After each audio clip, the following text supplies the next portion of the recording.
Saludos hermanos y hermanas de la Iglesia Bíblica Metodista. Es un gusto estar de nuevo con ustedes en este estudio de la declaración de fe de la Iglesia Bíblica Metodista. Hoy estamos ya adentrándonos al artículo de fe número 11, en el cual nosotros vamos a estar hablando acerca de las buenas obras.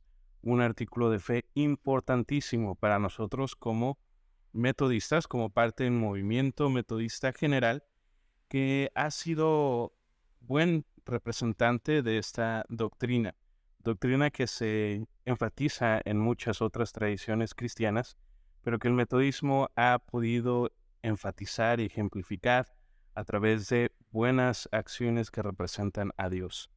Hoy vamos a estudiar estas buenas obras en 4 partes principales. Primero vamos a ver cómo las buenas obras son parte del propósito de la salvación, cómo son necesarias para el evangelismo, cómo son necesarias para una fe viva y necesarias para los que buscan el reino de Dios y su justicia. ¿Qué es lo que dice la declaración de fe, el artículo de fe acerca de las buenas obras? Dice así: creemos que las buenas obras son el fruto necesario de la fe y son parte del propósito de la salvación, pero no pueden salvarnos de nuestros pecados ni evitar el juicio divino. Son agradables y aceptables a Dios en Cristo, adornan la doctrina de Dios y por ellos se puede conocer, evidentemente, una fe viva, como se discierne un árbol por su fruto. Las buenas obras, un artículo de fe bastante importante.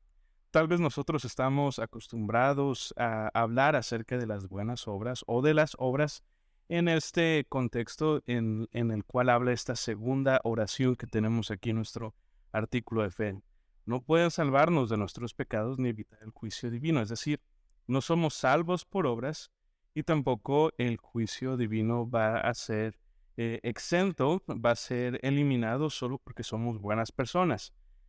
Estamos muy acostumbrados a hablar en este sentido porque precisamente venimos de una tradición protestante en el cual se ha enfatizado la salvación solo por la fe. Sin embargo, esta declaración de fe, este artículo, me parece bastante acertado porque enfatiza varios elementos importantes que engloban y hacen más completo la doctrina de las buenas obras. Hablemos primero de las buenas obras como parte del propósito de salvación. Y en esto me gustaría que fuéramos a un pasaje bastante conocido.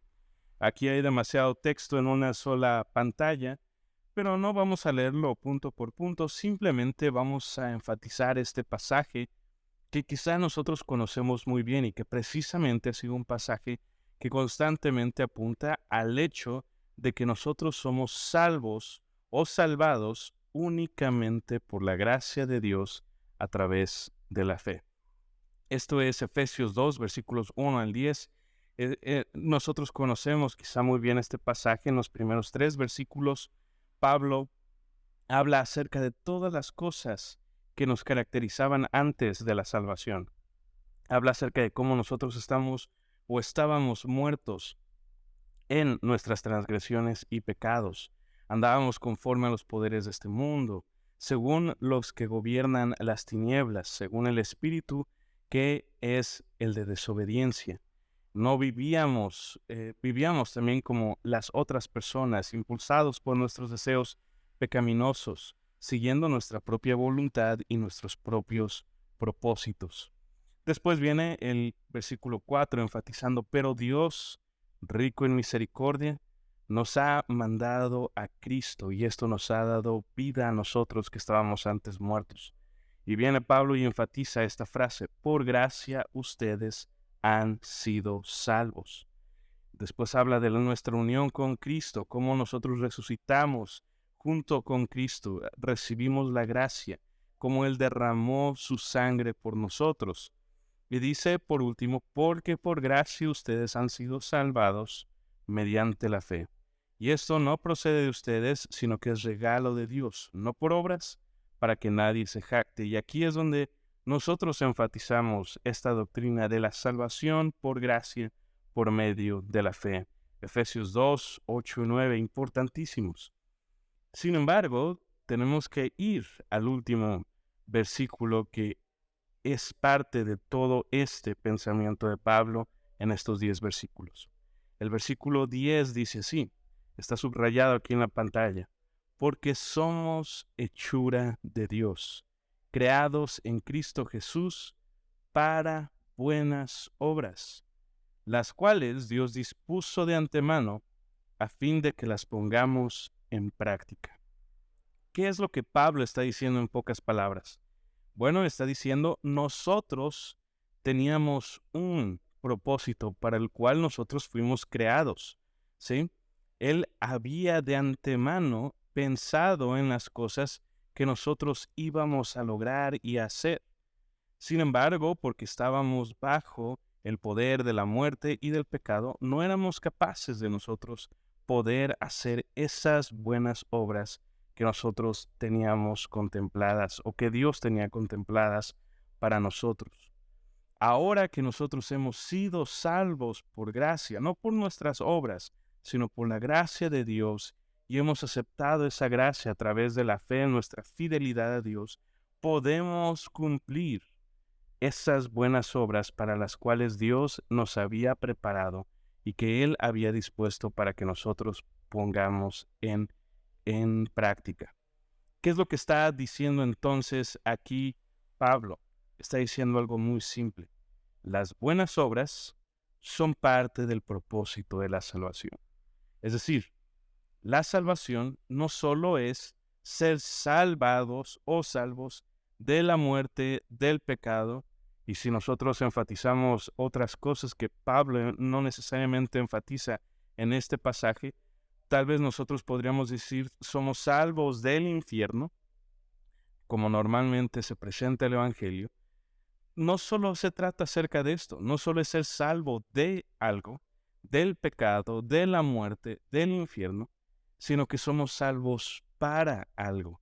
Y en este caso lo que Pablo está diciendo es, somos salvos no solo de, sino para buenas obras. No solo somos salvados de un peligro futuro y de un peligro presente, sino que somos salvados para un propósito futuro y un propósito presente. Y ese propósito es ser personas caracterizadas por poner en práctica las buenas obras que Dios preparó de antemano. Y la Reina Valera va a decir, para que anduviésemos en ellas, para que las pusiéramos en práctica. La NBI dice, para que las pongamos en práctica. Entonces, somos salvos no solo de el pecado y la muerte, sino para buenas obras. Obras que ejemplifiquen la vida y que ejemplifiquen la santidad y la gracia que caracteriza a Dios. Otros pasajes que van a hablar precisamente en estos mismos términos son estos que están aquí, específicamente en Tito. Pablo, de nuevo, hablándole a uno de sus discípulos. Dice así, Tito 2:14. Él se entregó por nosotros para rescatarnos de toda maldad y purificar para sí un pueblo elegido. Eso es lo que normalmente nosotros enfatizamos. Sí, Jesús se entregó por nosotros y nos rescató de la maldad y nos está purificando. Pero miren un tercer propósito, dedicado a hacer el bien. ¿Cuál es el tercer propósito de la salvación? Claro, uno es ser rescatados de la maldad. Número 2 es ser purificados, vivir en pureza.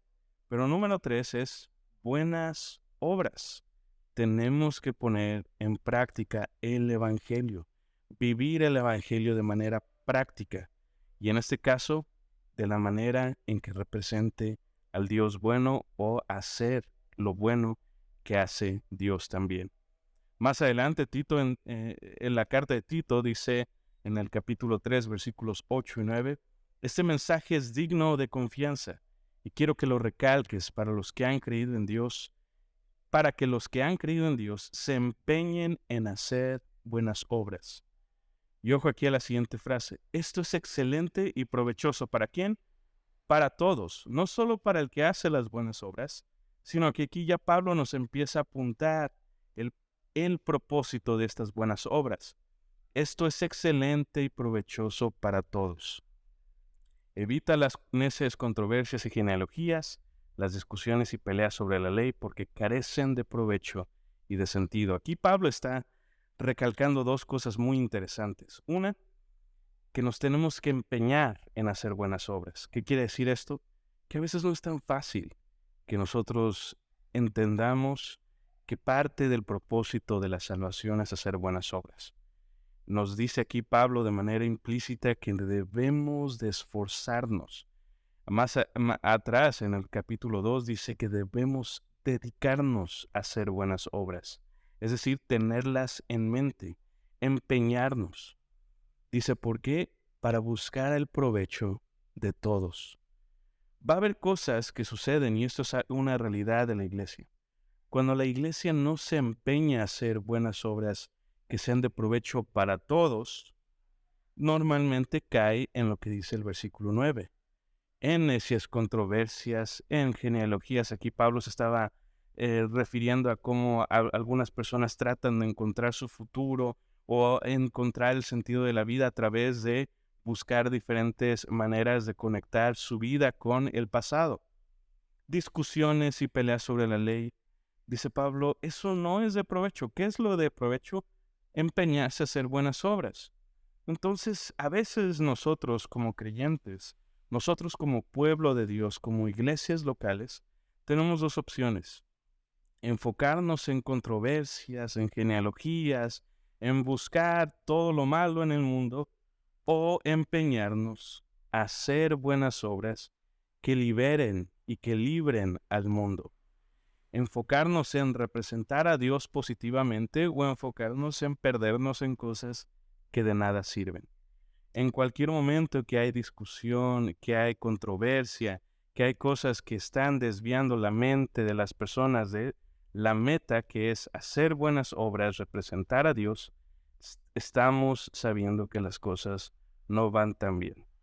Por eso es que estos versículos, Efesios 2 y Tito, nos enfatizan bastante que parte del propósito de la salvación es que nosotros nos dediquemos a hacer las buenas obras, y diría Pablo en Efesios que Dios ya preparó mucho antes para nosotros, para que andemos en ellas. Segundo punto, las buenas obras son necesarias para nuestro evangelismo.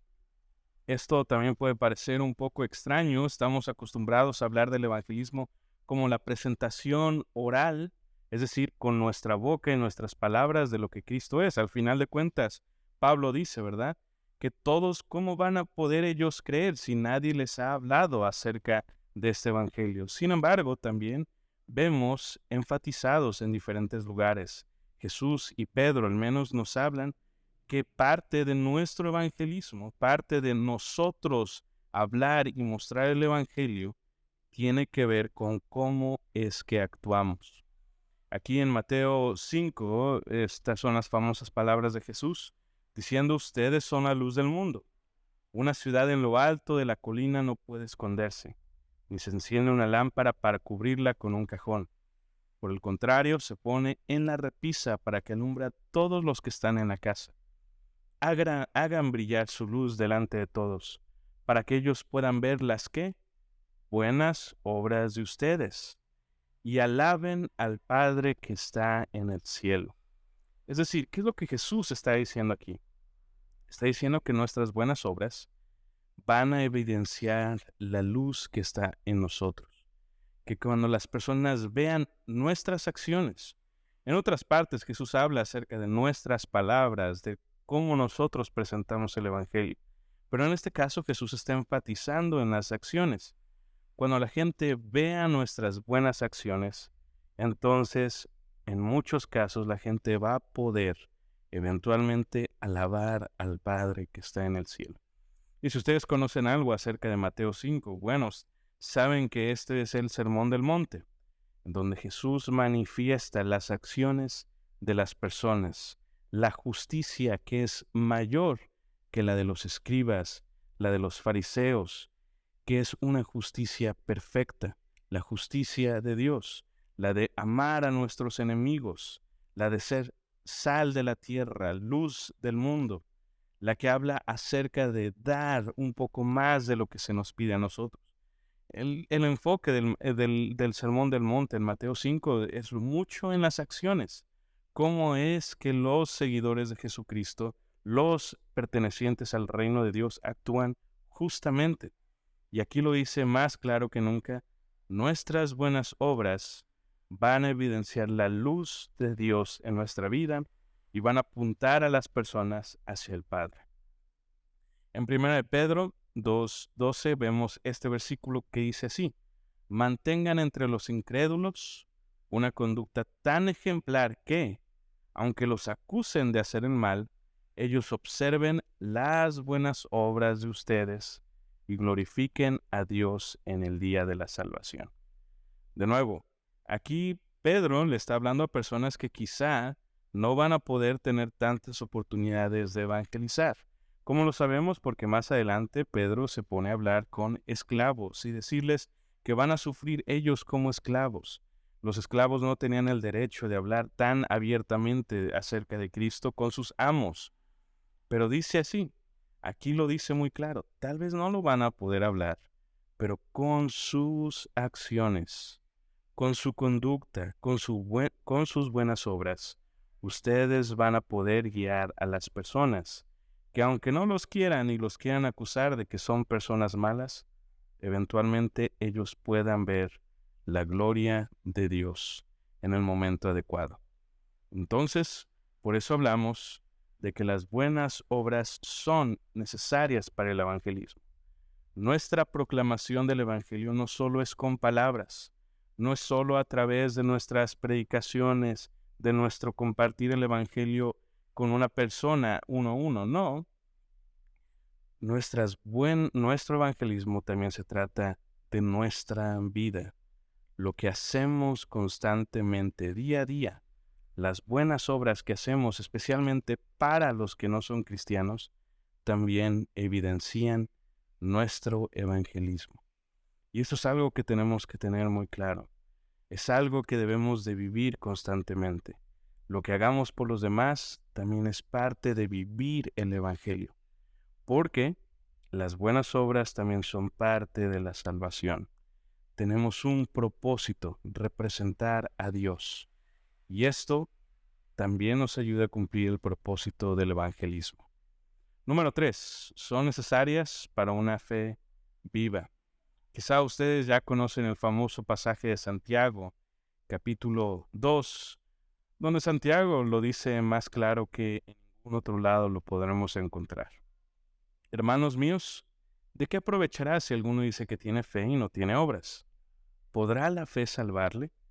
Y si un hermano o una hermana están desnudos y tienen necesidad del mantenimiento de cada día, y alguno de vosotros les dice: id en paz, calentaos y saciaos, pero no les dais las cosas que son necesarias para el cuerpo, ¿de qué aprovecha? Así también la fe, si no tiene obras, es muerta en sí misma. Pero alguno dirá: tú tienes fe y yo tengo obras, muéstrame tu fe sin tus obras y yo te mostraré mi fe por mis obras. Tú crees que Dios es uno, bien haces, también los demonios creen y tiemblan. ¿Mas quieres saber, hombre vano, que la fe sin obras es muerta? ¿No fue justificado por las obras Abraham, nuestro padre, cuando ofreció a su hijo Isaac sobre el altar? ¿No ves que la fe actuó juntamente con sus obras y que la fe se perfeccionó por las obras? Y se cumplió la escritura que dice: Abraham creyó a Dios y le fue contado por justicia y fue llamado amigo de Dios. Vosotros veis, pues, que el hombre es justificado por las obras y no solamente por la fe. Asimismo, también Rahab, la ramera, no fue justificada por obras, cuando recibió a los mensajeros y los envió por otro camino, porque como el cuerpo sin espíritu está muerto, así también la fe sin obras está muerta. Bueno, muchos términos aquí que vienen y quizá nos van a poner un poco incómodos a nosotros, de tradición protestante, de tradición evangélica, que enfatizamos demasiado la fe, ¿verdad? Pero aquí viene Santiago, el medio hermano de Jesús, a decirnos algo importantísimo. La fe y las obras son parte de nuestra misma lealtad a Dios. Santiago claramente está hablando de una fe que utiliza con la mente, tal vez incluso podríamos decir con el corazón. Cuando creemos que Dios es uno, cuando creemos que Dios puede suplir las necesidades, versículo 18, de que las personas que están desnudas sin necesidad puedan recibir paz, puedan recibir calor, puedan recibir alimento para que estén saciados. Podemos nosotros creer eso y tal vez Santiago diría, sería buenísimo cuando nosotros vemos a personas en necesidad y oramos con tanta fe por ellas, ¿verdad? Para que Dios supla sus necesidades, para que Dios muestre a las personas el camino hacia Cristo. Diría Santiago, es bueno tener esa fe, no tiene nada de malo. Dice, pero también Dios nos llama a poner nuestra fe no solo en nuestra mente y en nuestro corazón, sino en nuestras manos, es decir, en nuestras acciones. No es que fe y obras sean cosas diferentes, complementarias y que se muestren unas a otras, sino que la fe y las obras son parte de una misma lealtad a Dios. No se puede ser leal solo a través de nuestra mente, no se puede ser leal a Dios solo a través de nuestras acciones. Las dos van de la mano. Las dos son lealtad en nuestros pensamientos y en nuestro corazón, pero también lealtad en nuestras acciones. Cuando nosotros tenemos a una persona, a un cónyuge, a un novio, a una novia, nosotros vemos esto claramente. Cuando nosotros mostramos amor hacia otra persona, no solo lo hacemos con nuestra mente, podremos decir, yo daría todo por esa persona, yo pienso en un futuro con esa persona, yo pienso que es la persona más increíble de la vida. Eso es con nuestra mente, ¿verdad? Con nuestro corazón podremos quizá tener todos los sentimientos adecuados hacia la persona. Quizá tenemos este amor que es tal vez que no se puede apagar, este amor que, como dice ese pasaje, que quizá las muchas aguas no lo van a poder apagar, ¿verdad? Un amor y una pasión hacia la otra persona, respeto. Pero quizás si no hay acciones en todo esto, no hay un amor que se demuestre prácticamente a través de estar presente con la persona, a través de estar fiel a la persona, pues tal vez ese amor se va a morir o va a desaparecer. Lo mismo está diciendo aquí Santiago. Nuestra fe no solo es en nuestro pensamiento. Sí, yo creo que Dios es capaz de hacer esto.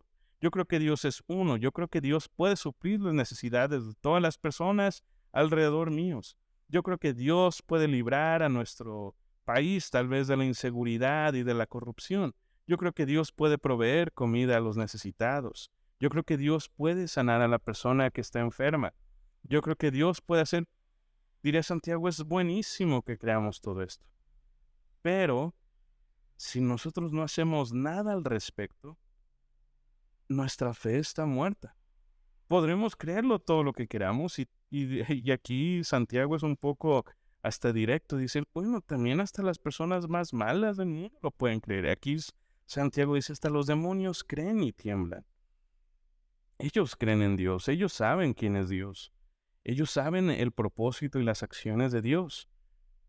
Tiemblan por eso, pero no hacen nada al respecto. Cuando nosotros hablamos acerca de buenas obras, siendo parte de una fe viva, de una lealtad viva, entonces nosotros vemos que las buenas obras no solo es, pues sí, como dice el versículo 16, ve que Dios te provea, que Dios te dé paz, que Dios te dé abrigo, que Dios te dé comida, sino que Santiago va a decir, no, Dios te llamó a ti, para que tú seas también el que provea a través de ti. Que tu fe sea la que te motive a ti, a que vean estas personas a Dios trabajando a través de ti. ¿De qué sirve que los mandes tú y que le ores quizá con mucha fe si no estás dispuesto a actuar en favor de esas personas? Como Pablo diría, en provecho para todos los demás. Versículo 16, por eso es clave para todo esto. Si un hermano o una hermana están desnudos, están en necesidad del mantenimiento de cada día, actúa. Tú eres a quien Dios envió para proveer para esas necesidades. Las necesidades normalmente no son provistas a través de grandes milagros. A veces sucede así, pero aún así es una persona normalmente a través de las cuales suceden estas grandes cosas. Actúa tú. Tú pon tu fe en acción. Por eso Santiago también es famoso por decir la religión pura y sin mácula, sin mancha.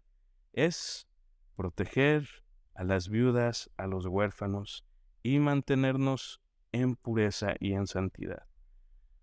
La religión pura, sin mancha, la que todo el mundo puede ver que es real y verdadera, es precisamente una fe que pone en práctica su lealtad a Dios a través del servicio, especialmente a los que están más necesitados. Por eso Santiago va a decir todo esto.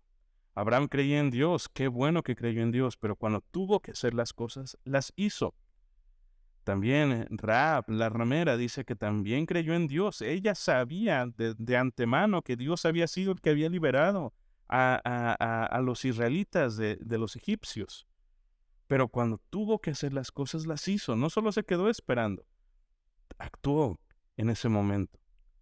De la misma manera, cuando veamos alrededor opciones para que nosotros actuemos buenas obras, tenemos que hacerlo de igual manera. Una fe que solo espera milagros, sin realmente acciones, no es una fe tan sana. Es una fe que le falta ese elemento de acción y de buenas obras. Y por último, las buenas obras son necesarias para los que buscan el reino de Dios y su justicia. Este es uno de las conexiones más interesantes que se pueden ver en el Evangelio de Mateo. Nosotros conocemos Mateo 6:33 tal vez casi de memoria. Mas buscad primeramente el reino de Dios y su justicia, y todas estas cosas os serán añadidas. ¿Qué es lo que está diciendo aquí Jesús? Poniendo algo importante. El reino de Dios y la justicia de Dios son lo más importante, más que cualquier otra cosa. Debemos de buscarlas, y eso nosotros, por eso nos hemos aprendido ese versículo.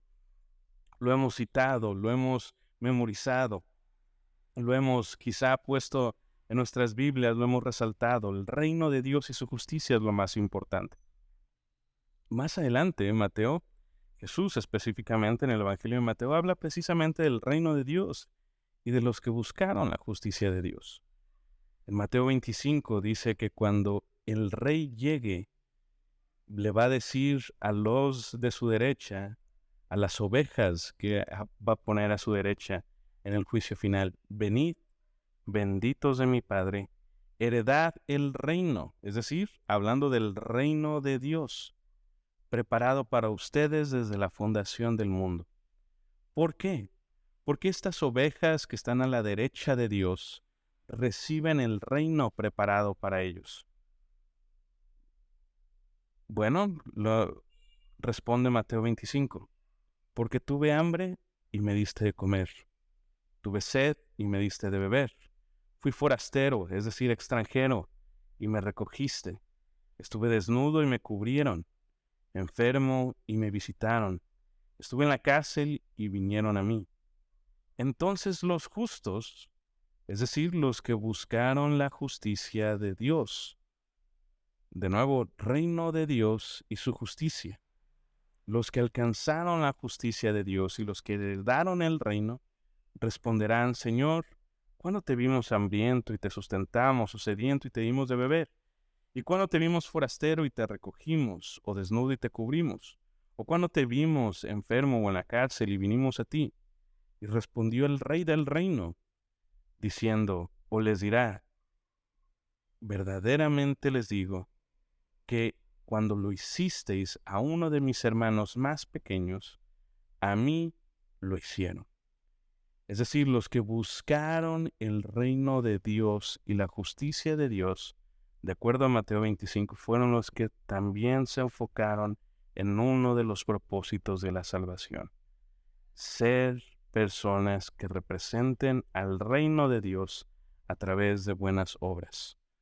Y específicamente en Mateo 25 es a través de buenas obras que son de provecho para los que están en mayor necesidad. Esto es un llamado para nosotros como iglesia. Es un llamado que nos debe de llevar a nosotros a pensar entonces cómo es que nosotros estamos poniendo en práctica el Evangelio. Aquí en Mateo 25 no se enfoca en cuántos días nosotros fuimos a la iglesia, cuántos días nosotros hicimos ciertas cosas que consideramos importantes, sino que se enfoca en cómo representamos al Rey y a su justicia con las personas que estaban en mayor necesidad. Nos tiene que llevar este pasaje de verdad a reevaluar las cosas que son más importantes. Eso es lo que hace Mateo 6:33. Evaluar qué es lo más importante. Lo más importante es el reino de Dios y su justicia. Y las buenas obras son parte de esto. Por último, entonces, ¿qué son las buenas obras?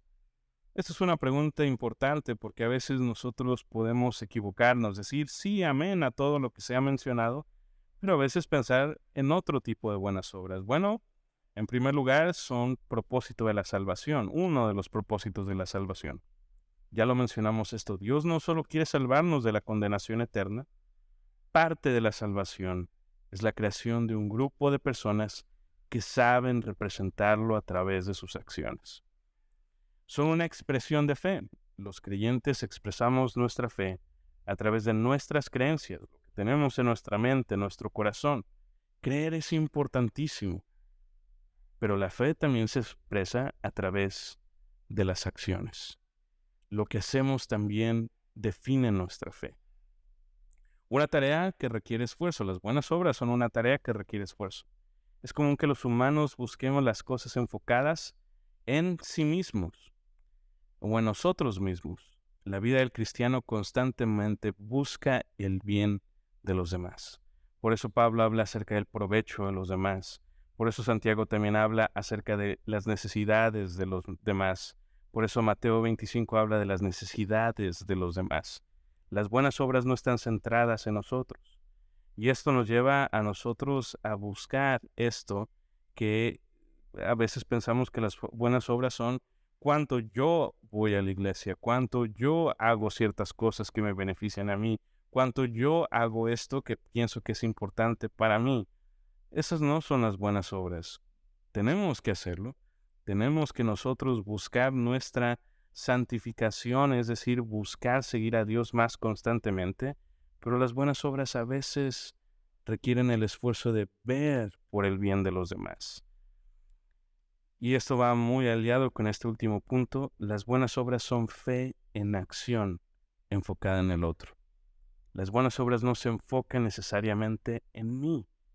Las buenas obras comúnmente se enfocan en el beneficio de otros, especialmente de los más necesitados.